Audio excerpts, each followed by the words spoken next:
Hi guys, welcome to the video. This is actually a second video. I've been having people say that the other one was too quiet, so I thought I'd just make the video again and make it a little bit louder and easier for people to hear. So we're going to fix your profile does not have permission to access GTA Online. So without further ado, here we go. Now guys, I cannot stress enough that you do not do this unless you know the email and password for the profile that you are fixing. What you're going to have to do is you're going to have to go into settings. Go into all settings, go down to remove accounts on the bottom right.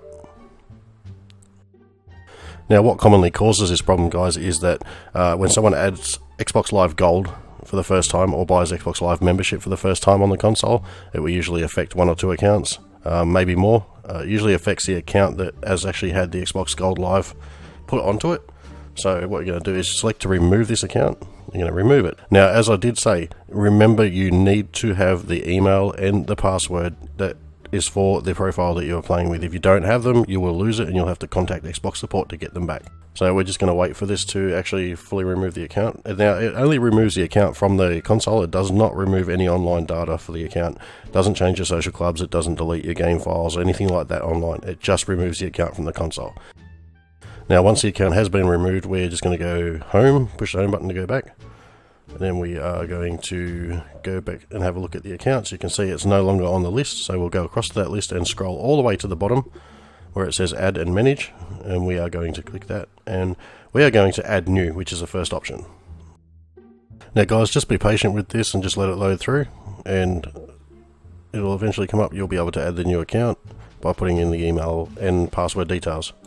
Now, as I said, just be patient with it. I don't know what it is, but Xbox just seems really slow at loading anything, especially Grand Theft Auto. Now, just wait for this to load through, and it may put me back. Yeah, it has. It puts you back out here sometimes, and then all you want to do is just go back to add new and just click it again. I don't know why it does that, but it doesn't affect the outcome. It just seems to be a glitch within the Xbox home system. So, not worried about that. We'll just click add, and then we'll wait for the details to pop. And guys, I am going to blank out this information, my password and my email address. Just makes it a bit more safer for me. But as you can see, I am putting stuff in. Just blanking out the actual details. Now, the reason I make note of this is because some people reckon I was blanking out too much in the last video. So this is the only thing that basically has been blanked out. So there you go, guys. I just blanked out some personal details, and the rest of it is wide open for you guys to see. So you should be happy with that one. Also, hopefully you guys can hear me this time, because it is coming through pretty loud when I test it. So once again, guys, all we are doing here is putting in the email address and the password that belongs to the profile you are trying to fix, so that we are re-adding the profile back to the console. So again, if you don't have this and you've already deleted your profile, then you should maybe have paid more attention at the beginning where I said do not do it unless you have this stuff. Because you will have to go to Xbox Live support and get them to reset the password for you if you have gone ahead and deleted without knowing it. Okay, so once this loads back in, we should be given our preferences screen. Just have a quick sticky beak. There we go, there's our preference screen. Choose no barriers if you don't care about having a password on the actual console account. Ask for passkey. However you want to do this, it doesn't really matter. This is your own preference. I'm just going to go with no barriers for now. That just means that I can access my profile without logging in. And we get rid of that, press the home button. And as you can see, the account has now been successfully added back to the console.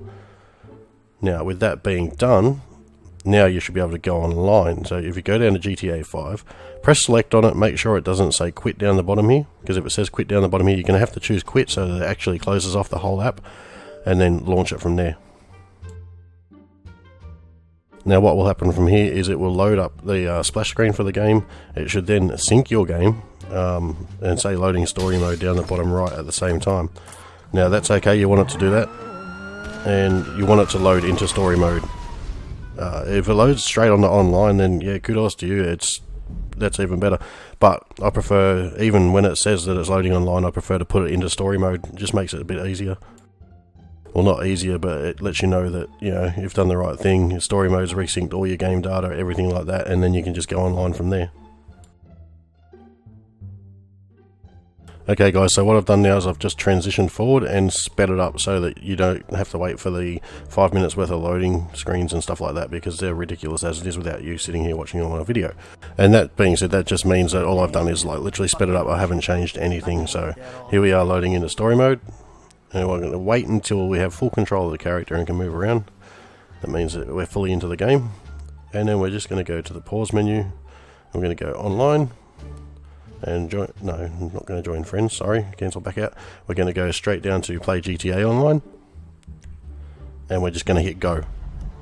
And then once we hit go, we're going to be off and running. Find it easier just to hit go, because you try and find friends and stuff, that's already buggy as it is. So if you're trying to do that and you're bugged out, you're going to get more problems. So always just go straight to go after fixing a problem like this. Also guys, if this doesn't work for you, you can go back and repeat the process, but this time when you repeat the process, after removing the account from the Xbox, just hold the power button on the Xbox until it turns off. Don't hold it any longer, just until it turns off. Wait about 2 to 3 minutes, and then turn the Xbox back on, and then re-add the account. Now that just refreshes the location, the Xbox gets rid of all the crap left over. And that's another trick to it. If it doesn't work this way the first time, just do a reset on, or not a reset, a reboot on the Xbox in between taking the account away and re-adding it. Now it also would pay to go into your network settings and stuff like that, and your family settings, and just make sure that you're allowed to play multiplayer games and that content is allowed for adult ratings and stuff like that. They're easy enough to find in the settings if you just go through. I will put another video up on how to change all that stuff. If you guys want, just let me know in the comments. Once that's all done, you should be able to load straight into GTA Online like this. So once this is all said and done, you should be able to go straight on the GTA Online like this, and it should be problem solved. Let me know in the comments how you go, and thank you for watching the video. Don't forget, if you're new here, subscribe, leave me a like if it works out for you, leave me a comment if it doesn't, leave me a comment either way, and I'll catch you on the next video. Bye.